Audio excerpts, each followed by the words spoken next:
बहुत बहुत नमस्कार दोस्तों, आप सभी का स्वागत है हमारे online platform GS learn by Yagnesh में।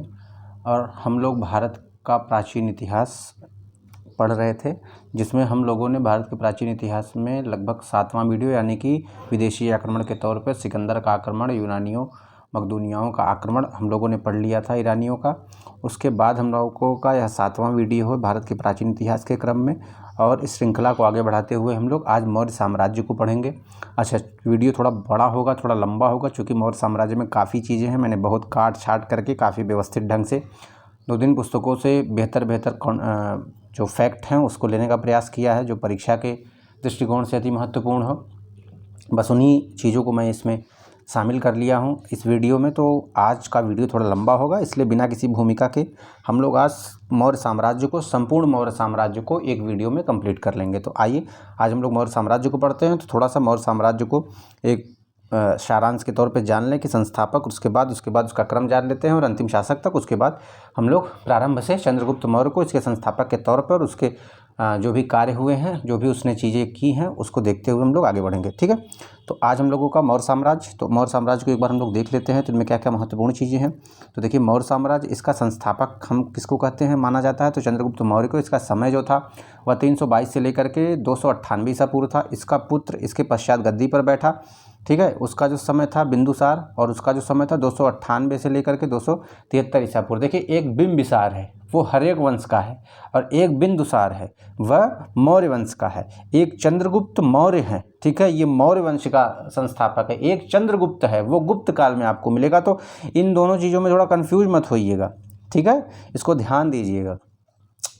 आइए आगे देखते हैं। एक मिनट।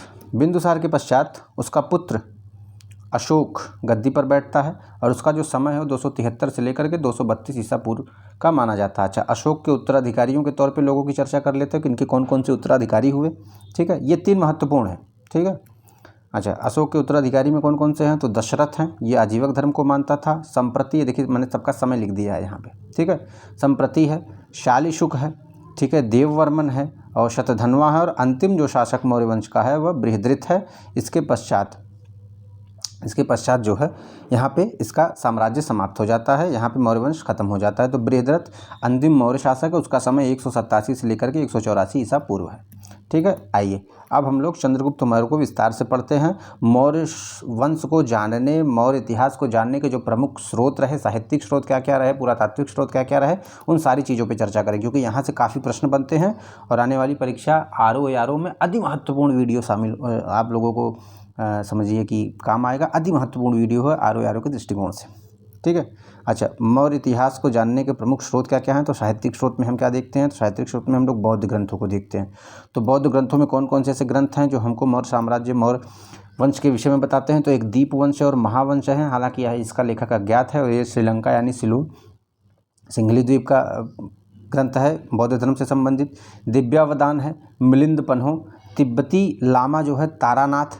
ठीक है, इन सभी ने, इन सारे ग्रंथों ने, और ये जो तिब्बती लामा है तारानाथ, ये भी बौद्ध धर्म से संबंधित है। इन सभी से हमको मौर्य ग्रंथ है यानी मौर्यों के इतिहास के बारे में हमको पता चलता है। तो ये प्रमुख ऐसे ग्रंथ हैं, ठीक है, जिनसे मौर्य साम्राज्य के विषय में हमको जानकारी प्राप्त होती है। जैन ग्रंथों पर देख लेते हैं तो कौन कौन से हैं, तो इसमें भद्रबाहु का कल्पसूत्र है, ठीक है, हेमचंद्र का परिशिष्ट पर्वन है, जिन प्रभसूरी का विविध तीर्थ कथा है, और हरि भद्रसूरी का बृहत कथा, ठीक है, कोश है। तो ये महत्वपूर्ण है। देखिए, इसमें आपको रचना और रचनाकारों के नाम भी इस तरीके से आपको याद हो जाएंगे, तो इसको आप लोग देख लीजिएगा। तो जैन ग्रंथ कौन कौन से हैं, अक्सर परीक्षा में पूछा गया है, निम्नलिखित में से कौन सा जैन ग्रंथ, जैन धर्म से संबंधित ग्रंथ है। आपको 4 ऑप्शन दे देगा, अलग अलग दे सकता है कि दिव्यावदान दे सकता है, और उसके बाद क्या कहते हैं कि कोई दूसरा ऐसा अन्य ग्रंथ दे सकता है, इंडिका वगैरह दे सकता है। हालांकि इंडिका उससे संबंधित है, मेगस्थनीज का। अन्य कोई ग्रंथ दे सकता है, तो उसमें आप लोग देख लेंगे कि जैन ग्रंथ इसमें कौन कौन से संबंधित है। तो इसमें जैन 2 ग्रंथ है वो जैन धर्म से संबंधित है। ये ग्रंथ जैसे कि परिशिष्ट पर्वन, बृहत कथा तीर्थ, ठीक है, बृहत कथा कोश, ये सारे ग्रंथ हैं। अच्छा, अन्य ग्रंथों पर चर्चा कर लेते हैं, उनके रचनाकार भी आप लोग देख लीजिएगा, आसानी से यहाँ पे आपको याद हो जाएंगे। मेगस्थनीज की इंडिका है, चाणक्य का अर्थशास्त्र है, सोमदेव का कथा सरितसार है, क्षेमेंद्र का बृहत कथा मंजरी है, विशाखदत्त का मुद्रा राक्षस है, और पतंजलि ने महाभाष्य की रचना की है। तो ये प्रमुख रचनाकार हैं, और उनकी प्रमुख रचनाएं हैं जिससे हमको मौर्य साम्राज्य के विषय में जानकारी प्राप्त होती है। आइए अगले क्रम में चलते हैं हम लोग। आगे हम लोग देखते हैं पुराणों में मौर्यों को क्या कहा गया है, तो पुराणों में मौर्यों को असुर कहा गया। अच्छा, एक चीज़ थोड़ी सी आप हल्का सा जान लीजिए। मौर्य साम्राज्य 326 ईसा पूर्व की बात, मतलब विश्व विजेता की सिकंदर जो है भारत पे आक्रमण करता है। उसके पश्चात उस समय मगध में नंद वंश का शासन चलता है, ठीक है कि नहीं। तो नंद वंश का जो अंतिम शासक था धनानंद, तो धनानंद की हत्या करके कौन, चंद्रगुप्त मौर्य, ठीक है। चंद्रगुप्त मौर्य ने धनानंद की हत्या करके मगध पर मौर्य साम्राज्य की स्थापना की थी। किसकी सहायता से, तो विष्णुगुप्त, कौटिल्य या चाणक्य की सहायता से, ठीक है। तो यहाँ जो हमको साक्ष्य मिलते हैं वो चंद्रगुप्त मौर्य जो है उस मौर्य वंश में आप ये समझिए कि उसके जाति का कोई साक्ष्य प्रमाण, कोई ठोस प्रमाण नहीं मिलता है कि उसकी जाति क्या रही। जैसे चंद्रगुप्त मौर्य वंश की जाति के संबंध में विद्वानों में बहुत मतभेद है, ठीक है। कुछ ग्रंथों में मुद्रा राक्षस या विष्णु पुराण वगैरह में इसके शूद्र होने की बातें कही गई है, ठीक है। ब्राह्मण साक्ष्यों के आधार पर भी उसको, पुराणों में भी उसको शूद्र कहा गया है, ठीक है। और ऐसे ही तमाम अन्य ग्रंथ रहे हैं, ठीक है। तो इन ग्रंथों में उसको शूद्र कहा गया। अच्छा, ये मौर्य वंश कहाँ से, मतलब ये मौर्य वंश, इस शब्द की उत्पत्ति कहाँ से हुई, ये शब्द कहाँ से पड़ा। तो कुछ विद्वानों का मत है कि चंद्रगुप्त नंद शासक की एक पत्नी मुरा का पुत्र था। मतलब इसका कोई ठोस प्रमाण नहीं मिलता। तो आप यह समझ सकते हैं कि ये चंद्रगुप्त जो है, अगर देखा जाए तो नंद शासक की ही एक पत्नी थी जिसका नाम मुरा था। तो वहाँ से कहीं ना कहीं इसका प्रमाण जोड़ा जाता है कि मुरा से मौर्य बना। और कुछ ये मानते हैं कि जो मौर्य वंश है, यानी जैसे कि संस्कृत व्याकरणों की नज़रिए से देखा जाए, विष्णु पुराण के संदर्भ में भी इन चीज़ों की बात कही गई। हालांकि विष्णु पुराण की जो टीका लिखी गई है उसमें इसके रक्त संबंध की बात कुछ नहीं कही गई। अगर हम संस्कृत ग्रंथों में देखें तो मुरा से मौर्य बना, ठीक है। तो मौर्य शब्द जो है वो मुरा से बना, समझ रहे हैं कि नहीं। अच्छा, पाणिनि के अनुसार मुरा जो है वो गोत्र है, तो ये गोत्र की चर्चा की गई है। अच्छा, मुद्रा राक्षस में भी चंद्रगुप्त मौर्य और नंद के संबंध को बताया गया है, ठीक है, ठीक है। तो आप ये समझिए कि उसको वृषल यानी कुलहीन बताया गया है मुद्रा राक्षस में उसको। इस तरीके से उसके ब्राह्मण क्षत्रिय होने, वैश्य होने, शूद्र होने के स्पष्ट प्रमाण नहीं मिलते हैं, ठीक है। अच्छा, कौटिल्य के अर्थशास्त्र में भी उसको क्षत्रिय उच्च कुल का माना गया है। तो आप ये समझिए कि उसके विशिष्ट प्रमाण हमको कहीं मिलते नहीं हैं, ठीक है। अच्छा, विष्णु पुराण में भी उसका उल्लेख है। देखिए, अभी मैंने इसको बता दिया। जो बातें मैं इस तरीके से बता रहा हूँ, तो वीडियो जो लोग देखते हैं, आप यह समझिए कि उन बातों को आप लोग नोट डाउन भी कर लिया करिए, जो महत्वपूर्ण चीज़ें, क्योंकि जो मैं इसमें शामिल नहीं कर पाया हूँ, क्योंकि मुझे कम समय में वीडियो बना कर देना है, आपको फैक्ट देना है। तो जो बातें बता रहा हूँ, कुछ ऐसी चीज़ें इसमें नहीं होंगी तो उसको आप नोट डाउन कर लीजिएगा, ठीक है। पुरातात्विक स्रोत देख लेते हैं मौर्य वंश से संबंधित कौन कौन से हैं। तो ये देखिए, रुद्रदमन का जूनागढ़ अभिलेख है। तो ये जूनागढ़ अभिलेख जो है रुद्रदमन का है। यहाँ से हमको मौर्य वंश की जानकारी प्राप्त होती है। मौर्य वंश यानी किसका, चंद्रगुप्त मौर्य की जानकारी, ठीक है। तो ये चंद्रगुप्त मौर्य का ही ये वीडियो चल रहा है अभी। इसके बाद बिंदुसार, उसके बाद जो है बिंदुसार, इसके बाद जो है हम लोग अशोक के विषय में चर्चा करेंगे। तो सोहगौरा जो लेख है कहाँ से है, वो कहाँ प्राप्त हुआ, तो गोरखपुर में स्थित है। यह प्रथम ताम्रलिप्ति अभिलेख है। इसमें अकाल के समय राज्य द्वारा अनाज के वितरण का भी पता चलता है। देखिए, इसको गौर रखिएगा, ठीक है। सोहगौरा जो अभिलेख है, इसमें अकाल के समय अनाज के वितरण का भी पता चलता है। अभिलेखों की अच्छे से चर्चा आगे की गई है, ठीक है। ये पुरातात्विक स्रोत हैं मौर्य वंश के, ठीक है। लंपा का अभिलेख कहाँ स्थित है, तो काबुल में। यहाँ से हम लोगों को चंद्रगुप्त मौर्य और मौर्य साम्राज्य के विषय में जानकारी प्राप्त होती है। बराबर की पहाड़ियाँ, अशोक व उसके पौत्र दशरथ द्वारा पहाड़ियों के विषय, पहाड़ियों के संदर्भ में मैंने आगे भी चीज़ें बताई हुई हैं। अच्छा, यहाँ कौटिल्य के सप्तांग सिद्धांत को देख लीजिए, परीक्षा में पूछा गया है प्रश्न, बहुत महत्वपूर्ण है। सेना है, अमात्य है, कोश है, राजा है, मित्र है, दुर्ग है और जनपद है। तो कौटिल्य के राज्य का सप्तांग सिद्धांत, इन सातों को आप लोग याद कर लीजिएगा, बहुत जरूरी है। सेना, अमात्य, कोश, राजा, मित्र, दुर्ग और जनपद।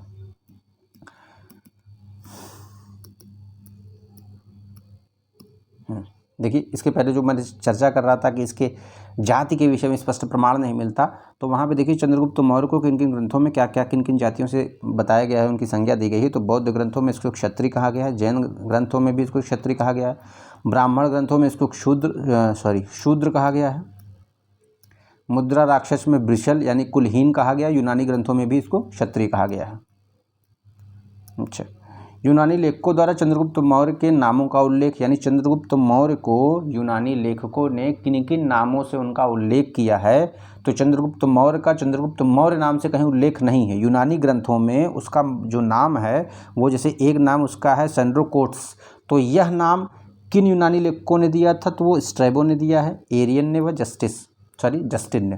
तो स्ट्रैबो, एरियन व जस्टिन ने कौन सा नाम दिया है, तो सेंड्रोकोट्स दिया है। अच्छा, एंड्रोकोट्स प्लूटार्क व एपियानस ने दिया है, और सेंड्रोकोप्स जो नाम है वह फिलार्कस ने दिया है। तो यह यूनानी लेखकों द्वारा चंद्रगुप्त मौर्य के नाम है।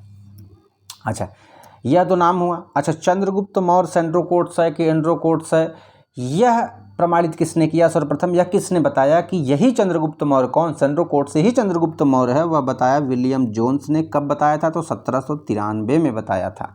तो सेंड्रोकोट्स की पहचान कर उसको चंद्रगुप्त मौर्य किसने बताया, तो विलियम जोन्स। इसको याद रखिए, 1793 में। एकदम अच्छे अच्छे फैक्ट मैं आप लोगों के लिए लाया हूँ, ठीक है। अच्छा, अशोक के दिल्ली टोपरा स्तंभ लेख को सर्वप्रथम पढ़ने में सफलता किसने प्राप्त की थी, तो आगे भी मैंने इसकी चर्चा की है। तो यह है जेम्स प्रिंसेप ने 1837 में। तो अशोक के अभिलेख, चूँकि अशोक की जो लिपि रही वो कई लिपि रही, ठीक है, अरेमाइक रही, खरोष्टी रही, ब्राह्मी लिपि रही, ठीक है। भाषा जो है वो प्राकृत रही। तो पढ़ने का जो प्रथम सफल प्रयास किसने किया और उसमें सफलता प्राप्त की थी, तो दिल्ली टोपरा स्तंभ लेख को सर्वप्रथम पढ़ा और उसको समझा, तो किसने, जेम्स प्रिंसेप ने। ये आगे चलते हैं। वीडियो थोड़ा बड़ा है तो इसलिए थोड़ा जल्दी जल्दी फैक्ट को कवर करेंगे, कहानियाँ बाद में। चंद्रगुप्त मौर्य संस्थापक कौन, चंद्रगुप्त मौर्य यानी मौर्य वंश का संस्थापक चंद्रगुप्त मौर्य। अंतिम शासक बृहद्रथ। राजचिन्ह मयूर, यह राजचिन्ह इनका मयूर था। राजधानी पाटलिपुत्र। समय 322 से लेकर के 298 ईसा पूर्व। धर्म जैन धर्म का अनुयायी था। बाद में यह श्रवणबेलगोला चला जाता है अकाल के समय, और वहीं संलेखना संथारा क्रिया के द्वारा एक क्रिया होती है जैन धर्म में, जिसमें उपवास करके शरीर का त्याग कर दिया जाता है। अखिल भारतीय साम्राज्य का सर्वप्रथम संस्थापक यदि कोई था तो चंद्रगुप्त मौर्य, मतलब उसने उस भारत के इतने बड़े क्षेत्र को विजित कर दिया था, जितने बड़े क्षेत्र को विजित करने के लिए अंग्रेजों को 200-250 साल लग गए थे। तो विभिन्न विद्वानों द्वारा चंद्रगुप्त मौर्य के विषय में क्या क्या कथन कहे गए हैं, तो कुछ यूनानी लेखक ऐसे हैं जिन्होंने चंद्रगुप्त मौर्य के विषय में क्या क्या बातें कही गई हैं, इसको नोट डाउन कर लीजिएगा। तो प्लूटार्क ने क्या कहा है, तो प्लूटार्क ने कहा है कि चंद्रगुप्त मौर्य ने 6 लाख सेना लेकर के संपूर्ण भारत को रौंद डाला था। तो प्लूटार्क ने क्या कहा है कि चंद्रगुप्त मौर्य ने 6 लाख की सेना लेकर के, अब आप समझिए कि चंद्रगुप्त मौर्य के पास 6 लाख की इतनी विशाल काय सेना रही उस समय, ठीक है। अच्छा, कुछ लोगों का कथन तो ये भी है, कुछ विद्वानों का, कि चंद्रगुप्त मौर्य की इतनी बड़ी सेना से भय खा करके जो सिकंदर की जो सेना थी वह पीछे हट गई, वह आगे नहीं बढ़ी। हालांकि इसका कोई प्रमाण मिलता नहीं है, लेकिन ऐसी बातें किंवदंतियों के आधार पर कही जाती हैं, ठीक है। रोचक है, थोड़ा सा इसको बताने से रोचकता बढ़ती है कि देखिए इतनी बड़ी सेना थी, इस तरीके की चीज़ें थी, ठीक है। अच्छा, आइए आगे देखते हैं। जस्टिन के कथन के अनुसार सारा भारत उसके कब्जे में था। यह किसके संदर्भ में कहा गया है, तो चंद्रगुप्त मौर्य के संदर्भ में कहा गया है। किसने कहा है, तो जस्टिन ने कहा है। जस्टिन का एक और कथन है चंद्रगुप्त मौर्य के संदर्भ में, उसने चंद्रगुप्त मौर्य की सेना को डाकुओं का गिरोह कहा है। किसने कहा है, तो जस्टिन ने कहा है, ठीक है। अच्छा, सेल्यूकस व चंद्रगुप्त मौर्य के युद्ध के बारे में सर्वप्रथम किसने बताया, तो एपियानस ने बताया। तो एपियानस ने ही बताया कि चंद्रगुप्त मौर्य सेल्यूकस का, ठीक है, जो युद्ध हुआ था उसकी चर्चा सर्वप्रथम किसने की थी, तो वो एपियानस ने की थी।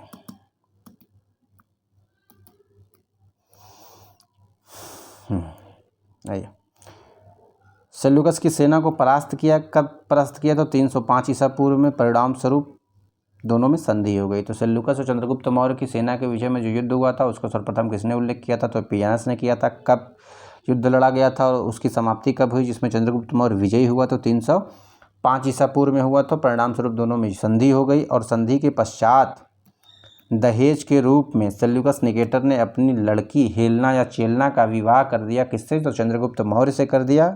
इसको आप लोग नोट कर लीजिएगा, हेलना या चेलना। और दहेज के स्वरूप में कौन कौन से क्षेत्र दिए चंद्रगुप्त मौर्य को, तो इसको देख लीजिएगा, पूछा गया प्रश्न है। एरिया, अराकोसिया, जेनरोसिया और पेनिपेनिसडाई ये उसके यूनानी नाम हैं, ठीक है। और ये वर्तमान समय में वो क्षेत्र रहे। कौन कौन से क्षेत्र रहे? तो आप देखिए एरिया कौन सा क्षेत्र था? हेरात, अराकोसिया, कांधार, जेनरोसिया बलूचिस्तान और पेरिपेनिसडाई काबुल। तो ये 4 क्षेत्र जो है चंद्रगुप्त मौर्य को दहेज स्वरूप किसने दिया? तो सेल्यूकस ने दिया।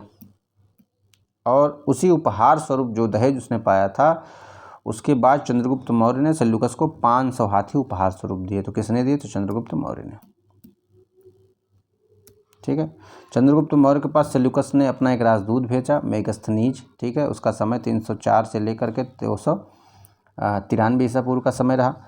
यह भारत में आने वाला प्रथम यूनानी राजदूत था। चंद्रगुप्त के पश्चिम भारत के विजय की जानकारी हमें कहाँ से प्राप्त होती है? तो जूनागढ़ व गिरनार अभिलेख से प्राप्त होती है। ये दोनों जो अभिलेख है वह किससे संबंधित, वह किसका अभिलेख है? तो रुद्रा दमन का अभिलेख है। तो जूनागढ़ व गिरनार अभिलेख से हमको चंद्रगुप्त मौर्य के पश्चिम भारत के विजय की जानकारी प्राप्त होती है। तो चंद्रगुप्त मौर्य का जो राज्य विस्तार था, वहाँ पे जो पश्चिम भारत का क्षेत्र था उसकी जानकारी हमको यहाँ से प्राप्त होती है। आइए कुछ अन्य बातों पर चर्चा कर लेते हैं जो चंद्रगुप्त मौर्य से जुड़ी हुई हैं, ठीक है। तो चंद्रगुप्त मौर्य से जो अन्य बातें जुड़ी हुई हैं उसके विषय में हम थोड़ी सी चर्चा कर लेते हैं। एक मिनट। अब देखिए उसने सुदर्शन झील का निर्माण कराया था। किसने? चंद्रगुप्त मौर्य ने। तो चंद्रगुप्त मौर्य के कहने पर, ठीक है, उस समय गुजरात का जो गवर्नर था पुष्यगुप्त वैश्य ने चंद्रगुप्त मौर्य के कहने पर सुदर्शन झील पर बांध का निर्माण कराया था। तो इसकी जानकारी हमें कहाँ से प्राप्त होती है? तो जूनागढ़ के अभिलेख से हमको पता चलता है कि चंद्रगुप्त मौर्य के गुजरात गवर्नर पुष्यगुप्त ने किसका निर्माण कराया था? तो सुदर्शन झील पर बांध का निर्माण कराया था। आइए आगे चलते हैं। चंद्रगुप्त के दक्षिण विजय का पता हमको कहाँ से पता चलता है? तो संगम ग्रंथ है। कौन कौन से ग्रंथ हैं? तो संगम ग्रंथ हैं, यानी दक्षिण भारत के ग्रंथ हैं। कौन कौन से? अहनानूर और पुरनानूर, ठीक है। इन दोनों ग्रंथों से हमको दक्षिण भारत के विजय की जानकारी प्राप्त होती है, यानी चंद्रगुप्त मौर्य ने दक्षिण भारत को यहाँ तक विजित कर लिया था। आप ये समझिए कि कर्नाटक का जो क्षेत्र है वह चंद्रगुप्त मौर्य ने उसको विजित कर लिया था, उसको प्राप्त कर लिया था। तो ये महत्वपूर्ण चीज़ें हैं। आइए उसके साम्राज्य विस्तार की चर्चा कर लेते हैं। अखिल भारतीय साम्राज्य का संस्थापक चंद्रगुप्त मौर्य था। उसके साम्राज्य का विस्तार देख लेते हैं। तो उत्तर में कश्मीर तक इसका शासन था, पूर्व में बंगाल तक इसका क्षेत्र था, दक्षिण में कर्नाटक इसका क्षेत्र था, पश्चिम में यह हिंदू कुश पर्वत तक इसके अपने साम्राज्य का विस्तार था। तो आप समझिए कि उसके साम्राज्य का विस्तार इतने क्षेत्रों पर था। और अपने जीवन के अंतिम समय में चंद्रगुप्त मौर्य मगध पर 12 वर्ष के अकाल पड़ने पर वह श्रवण बेलगोला नामक स्थान पर चला गया। संलेखना या संथारा क्रिया के द्वारा, जो जैन धर्म के अनुसार प्राण त्यागने की क्रिया है, उसमें यह अपना प्राण त्याग देता है। कौन? चंद्रगुप्त मौर्य। तो ये चंद्रगुप्त मौर्य के संदर्भ में सारी चीज़ें रहें। अब इसके पुत्र बिंदुसार की हम लोग चर्चा कर लेते हैं, उसके बाद अशोक की चर्चा करेंगे, ठीक है। तो वीडियो थोड़ा लंबा हो रहा है, देखिए, और जल्दी इसको ख़त्म करेंगे ताकि 30-32-35 मिनट में सारी चीज़ें आपको मिल जाए। बिंदुसार 298 से लेकर के 273 ईसा पूर्व, समय इसका बता दिया गया। माँ इसकी तो कौन थी? तो दुर्धरा थी। मंत्री विष्णुगुप्त, बाद में खलवाट हुआ, ठीक है। इसके अन्य नाम, तो इसके कौन कौन से अन्य नाम हैं, ठीक है। इसके जो अन्य नाम हैं, इनको किन अन्य नामों से भी जाना जाता है बिंदुसार को? तो बिंदुसार का यूनानी लेखकों द्वारा जो नाम लिखा गया, हालांकि दोनों में लिख दिया, तो अमित्रोकेडीज, अमित्रघात और अमित्रकेट्स। यूनानी लेखकों में अमित्रकेट्स व अमित्रघात इन नामों की संज्ञा दी गई। किसको? तो बिंदुसार को। यदि पूछ लेता है कि अमित्रकेट्स किसको कहा गया है, 4 ऑप्शन दे देता है, चंद्रगुप्त, बिंदुसार, अशोक या बृहद्रथ, ठीक है। संप्रति उसका जो अन्य था, तो आप इसका उत्तर लगाएंगे क्या? बिंदुसार। स्ट्रैबो ने क्या कहा है इसको? तो स्ट्रैबो ने इसको अलिट्रोकेट्स कहा है। पुराणों में इसको भद्रसार की संज्ञा दी गई है, यानी उसका नाम बताया गया है। इसके टोटल पुत्रों की जो संख्या थी वो 101 थी। जैन ग्रंथ में इसको किन नामों से संज्ञा दी गई है? तो सिंहसेन कहा गया। इसका प्रिय पुत्र कौन था? तो सुशीम था। उज्जैन का गवर्नर बनाया किसको? तो अशोक को इसने उज्जैन का गवर्नर बनाया। तक्षशिला का गवर्नर किसको बनाया? तो सुसीम को बनाया। याद रखिएगा कि राजा बनने के पूर्व अशोक कहाँ का गवर्नर था? तो उज्जैन का था। राजदूत, इसके दरबार में जो राजदूत आया कौन? डाइमेकस था। वो सीरिया के राजा एंटियोकस का राजदूत था।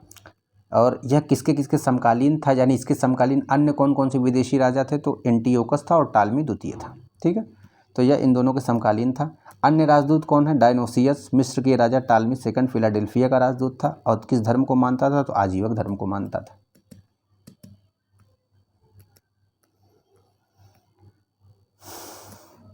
ठीक, बिंदुसार ने मैत्रीपूर्ण, ठीक है, पत्र व्यवहार किया किससे? तो सीरिया के शासक से। अभी आप यही समझ सकते हैं कि सीरिया के शासक से इसका व्यापारिक पत्र व्यवहार था, यानी उसका संबंध था कहाँ से? तो सीरिया के राजा से। कौन था? एंटियोकस से। इसने 3 वस्तुएं मांगी। कौन कौन सी? मीठी मदिरा, सूखी अंजूर और एक सोफिस्ट यानी दार्शनिक की मांग की थी, जिसमें इसको दार्शनिक को छोड़ करके अन्य वस्तुएं एंटियोकस ने बिंदुसार के पास भेजा। चूँकि सीरिया का जो राजा एंटियोकस था, ठीक है, एंटियोकस कह रहे हैं, सीरिया, ये तो एंटियोकस उसका एंटियोकस उसका दार्शनिक था।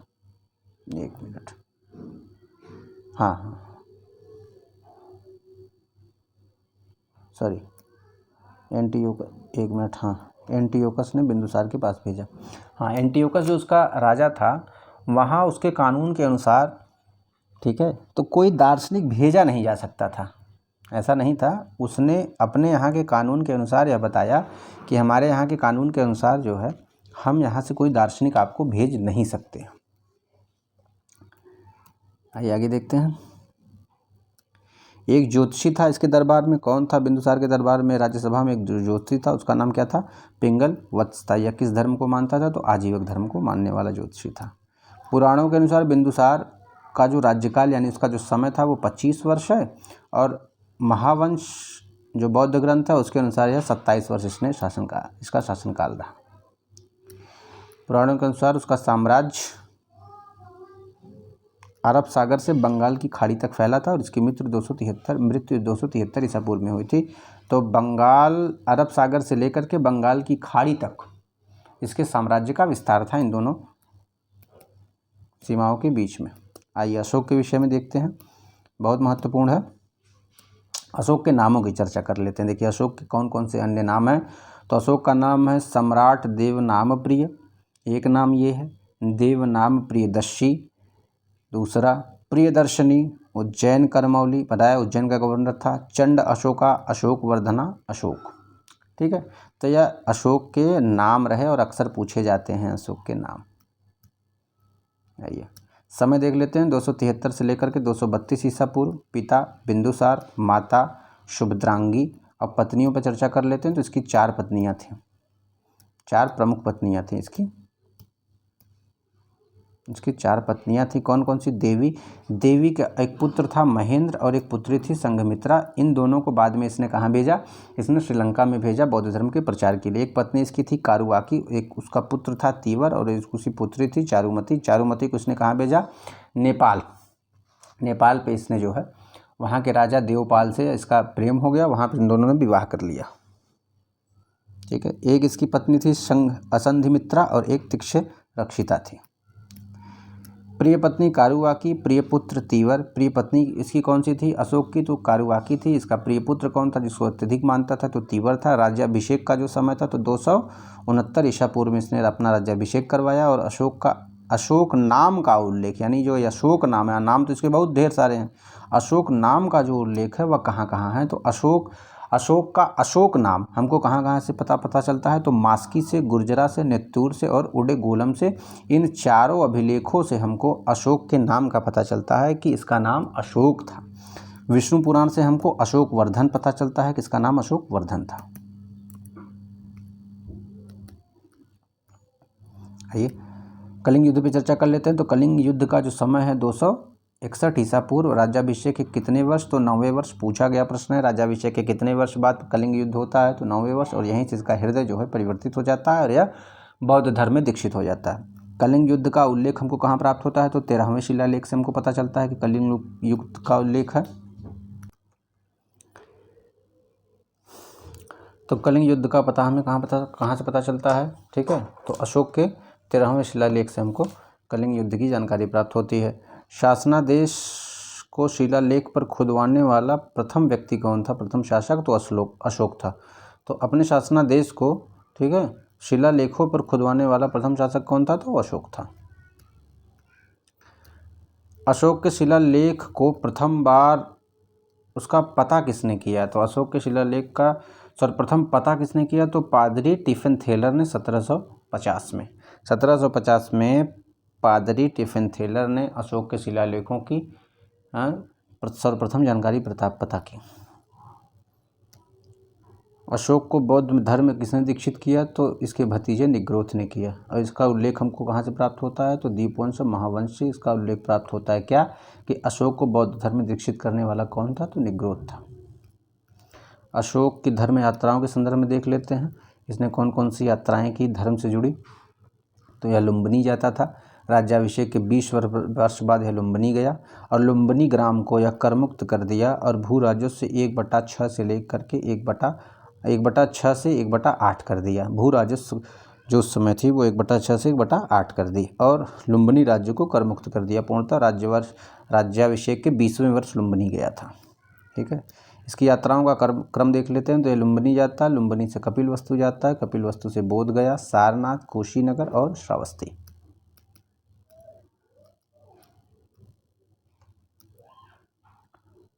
अशोक के 13वें शिलालेख में वर्णित विदेशी शासक। तो अशोक के 13वें शिलालेख में कौन कौन से विदेशी शासक हैं उनकी चर्चा की गई है, ठीक है। तो इसमें एंटियोकस सेकंड सीरिया का शासक है। अशोक के 13वें शिलालेख से हमको वहाँ कुछ विदेशी शासकों की जानकारी प्राप्त होती है और उनको, ठीक है, किन किन नामों से जाना गया, अभिलेखीय नाम उनके क्या क्या थे। हालांकि मैंने यहाँ आगे नहीं लिखा है, जो जरूरी था उसको लिख दिया। तो एंटियोकस की चर्चा की गई है, ठीक है, यह सीरिया का राजा था। गोनाटस मेसिडोनिया का। एलेक्जेंडर एपीरस टालमी फिलाडेल्फिया द्वितीय मिस्र और मैगस साइरिन का। अच्छा, इनके अभिलेखीय क्या क्या नाम है? तो एंटियोकस को किस नाम से जाना गया? कौन सा नाम एंटियोकस का उसके शिलालेख में, किसके? अशोक के शिलालेख में वर्णित था। तो अंतियोक नाम था किसका? एंटियोकस का। अच्छा, एंटिगोनस गोनाटस, इसका क्या नाम था? अंतकीनी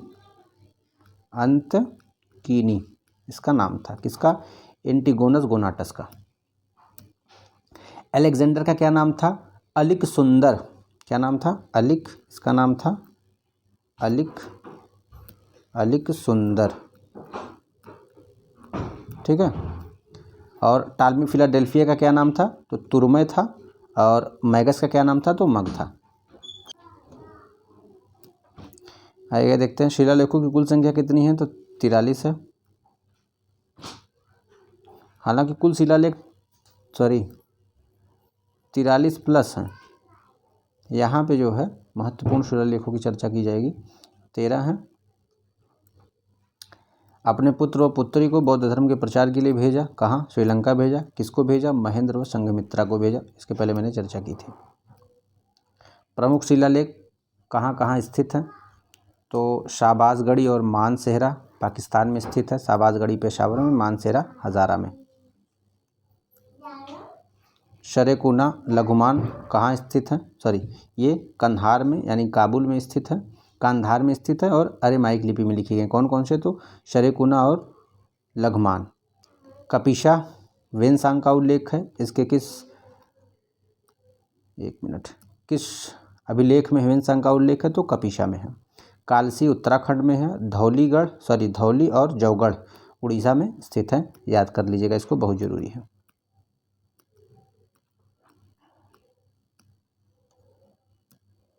रुम्बनदेई निगलीवा नेपाल में स्थित है। कल्हड़ के राज तड़ंगरी से हमको पता चलता है कि कश्मीर पर अशोक का अधिकार था। अशोक के अभिलेख, सर्वप्रथम खोजा गया अभिलेख दिल्ली टोपरा, मैंने बताया था 1750 में, पादरही टिफिन थेलर। सर्वप्रथम अशोक के अभिलेख को पढ़ने में सफलता किसने प्राप्त की थी? तो जेम्स प्रिंसेप ने। अशोक के सर्वाधिक अभिलेख कहाँ कहाँ है? तो कर्नाटक और आंध्र प्रदेश में। अशोक द्वारा प्रयोग गई लिपि, 4 लिपियों का प्रयोग किया गया। अशोक के अभिलेखों में कौन कौन सी लिपि थी? ब्राह्मी, खरोष्टी, रामायिक और यूनानी। खरोष्टी लिपि में कौन से अभिलेख है इसके? तो शाहबाजगढ़ी और मानसेरा बताया था पाकिस्तान में। अरामाइक लिपि में कौन कौन से, एक मिनट, अरामाइक लिपि में कौन से अभिलेख हैं? तो तक्षशिला और लघुमान। यूनानी व अरामाइक दोनों में लिखित कौन से अभिलेख हैं? तो शरेकुना, कांधार। बहुत जरूरी है ये अभिलेख, यहाँ से हमेशा प्रश्न बनने की संभावना होती है। ज़्यादा व्याख्या न करते हुए फैक्ट बता रहा हूँ।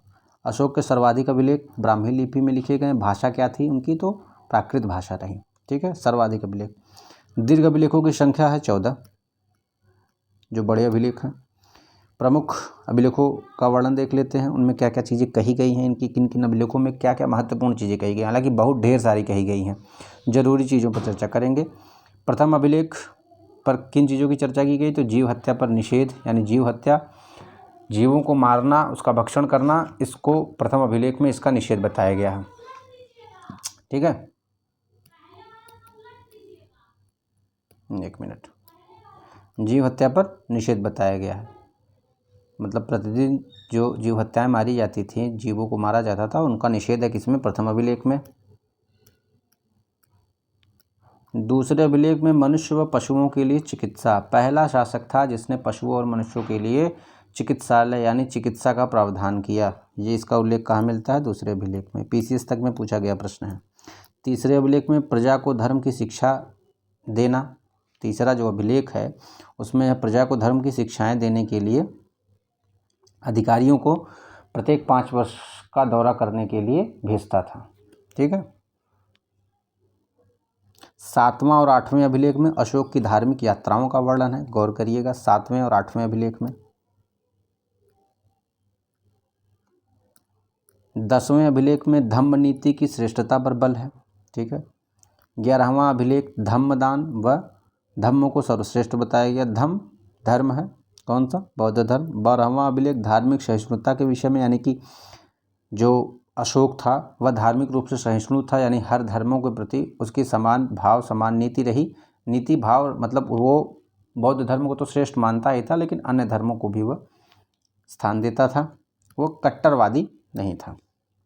13वां अभिलेख कलिंग युद्ध के विषय में बताया था इसके पूर्व। 14वां अभिलेख प्रजा को धार्मिक जीवन के लिए प्रेरित करना। तो ये महत्वपूर्ण अभिलेख रहे जिनमें किन किन चीज़ों की चर्चा की गई है, उसकी मैंने यहाँ पे एक हल्की सी रूपरेखा आप लोगों को दे दी है, आप लोग गौर करिएगा इसको। लघु अभिलेख भाब्रू या वैराट कहाँ है? तो कर्नाटक में है। रूपनाथ अभिलेख एमपी में है और पानगुररिया एमपी में है। तो अहरौरा यूपी में स्थित है। बिहार सासाराम में स्थित है लघु। अच्छा, एर्रगुड़ी व राजुल मंडगिरी कहाँ पे स्थित है? तो आंध्र प्रदेश में स्थित है। अशोक के स्तंभ लेखों की कुल संख्या तो 7 है। मौर्यकालीन गुफाओं की चर्चा कर लेते हैं। तो दशरथ द्वारा बनाई गई कौन कौन सी गुफाएं थी? तो लोमस ऋषि की गुफा, गोपिका, वडथिका और बहियक, ये 4 गुफाएं किसके द्वारा? दशरथ द्वारा और अशोक द्वारा 3 गुफाओं का निर्माण कराया गया। कौन कौन सी गुफा है? तो सुदामा, कर्ण चौपाल और विश्व झोपड़ी। पूछा गया प्रश्न है, गौर करिएगा। अशोक के समय अशोक के स्तंभ लेख को कौशाम्बी से इलाहाबाद लाया गया। ठीक है, अकबर के समय। तो अकबर के समय अशोक का जो एक स्तंभ लेख है एक स्तंभ लेख है, उसको कौशाम्बी में स्थित थे, उसको कौशाम्बी से इलाहाबाद लाया गया। हाथी उत्कीर्ण है किस अभिलेख में? इकलौता अभिलेख है जिस पर हाथी का अंकन है, संकिसा स्तंभ पर।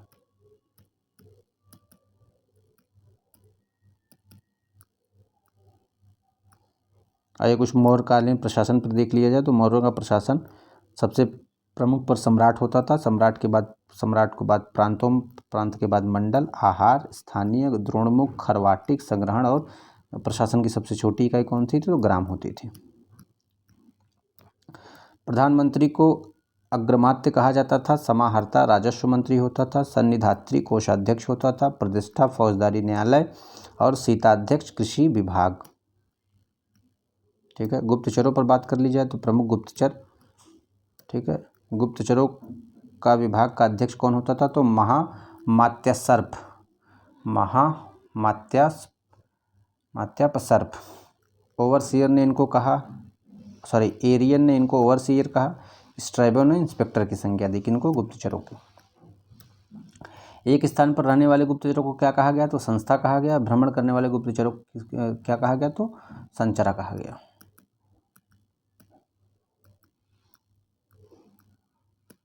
राजस्व के स्रोत देख लेते हैं, कौन कौन से राजस्व के स्रोत रहे। ठीक है, तो नगरों से प्राप्त आय को दुर्ग कहते थे, ग्रामों से प्राप्त आय को राष्ट्र कहते थे, और पशुधन से प्राप्त आय को ब्रज कहा जाता है। ठीक है, ढेर सारे हैं, जरूरी चीज़ों पर चर्चा करेंगे। कर प्रणाली, भूमि कर उपज का 1/6 थी और इसको सीता कहा जाता था। बलि कर को उपकरण कहा जाता था। निर्मात कर को निष्क्राम्य कहा जाता था। चराई कर, पशुओं को चराई के लिए जो कर दिया जाता उसको कहा जाता था परहीनक, और सिंचाई को उदयक कहा जाता था। अशोक के अभिलेखों में 5 प्रांतों का उल्लेख है। ठीक है, तो कौन कौन से हैं, वो उत्तरापथ है, दक्षिणापथ है, अवंती है, कलिंग है और मध्य प्रांत है। इनकी राजधानी भी दी गई है। उत्तरापथ की राजधानी तक्षशिला, दक्षिणापथ की सुवर्णागिरी, अवंती की उज्जैन, कलिंग की तोसली और मध्य प्रांत की पाटलिपुत्र। आइए, अब हमारे वीडियो का यह अंतिम फैक्ट है। अन्य चीज़ों पर चर्चा के लिए तो स्थानीय क्या था, तो 8 ग्रामों का समूह होता था स्थानीय। द्रोणामुख 400 गांवों का समूह, खरवाटिक 200 गांवों का, संग्राहक 100 गांवों का, और ग्राम प्रशासन की सबसे छोटी इकाई होती थी। ये थोड़ा सा ब्लर हो गया है, लेकिन आप दिख रहा है, इतने में आप पढ़ लेंगे इसको। न्याय व्यवस्था पर चर्चा कर लेते हैं। न्यायालय 2 प्रकार के होते थे। ठीक है, दीवानी न्यायालय और फौजदारी न्यायालय। तो दीवानी न्यायालय को धर्मस्थलीय कहा जाता था और फौजदारी न्यायालय को कंठ शोधन कहा जाता था।